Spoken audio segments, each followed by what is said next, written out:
Il s'agit de l'installation complète d'une usine de traitement de l'or alluvial de 200 tonnes par heure et d'une usine de traitement de l'or de roche de 20 tonnes par heure. L'usine comprend deux parties, une ligne de traitement de l'or alluvial et une ligne de traitement de l'or de roche. Pour les lignes de traitement de l'or alluvial, il s'agit de systèmes de lavage, de criblage et de séparation par gravité.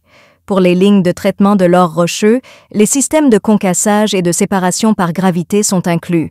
Les conditions relatives aux matières premières sont les suivantes. 1. Les matières premières sont de 0 à 70 mm, contiennent beaucoup d'argile collante, de terre mélangée et de minerais d'or. 2. Les matières premières contiennent 90% de minerais d'or alluvial et 10% de minerais d'or de roche. 3. La taille des particules d'or libres dans le minerai alluvial est comprise entre 0 et 5 mm. 4. La roche aurifère doit être broyée à 2 mm pour libérer au maximum l'or fin qui se trouve à l'intérieur. 5. La capacité de traitement d'une ligne de traitement de l'or alluvial est de 200 tonnes par heure et celle d'une ligne de traitement de l'or de roche est de 20 tonnes par heure. En fonction des conditions des matières premières, notre société a conçu l'organigramme d'enrichissement le plus efficace. Vous trouverez ci-dessous l'explication détaillée de cet organigramme. L'ensemble de l'organigramme comprend deux parties, une chaîne de traitement de l'or alluvial et une chaîne de traitement de l'or de roche. Le processus complet de la chaîne de traitement de l'or alluvial, un trémie alimentateur vibrant.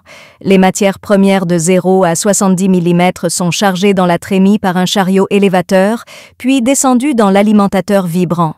Deuxième convoyeur à bande, pour le transport des matériaux de 0 à 70 mm de l'alimentateur vibrant au laveur à trommelle.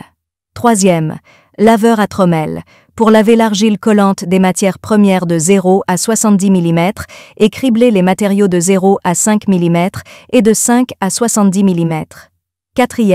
Concentrateur centrifuge, pour concentrer l'or alluvial de 0 à 5 mm à partir des matériaux de 0 à 5 mm provenant du laveur à trommelle. 5. Boîte à écluse, pour récupérer l'or des résidus du concentrateur centrifuge.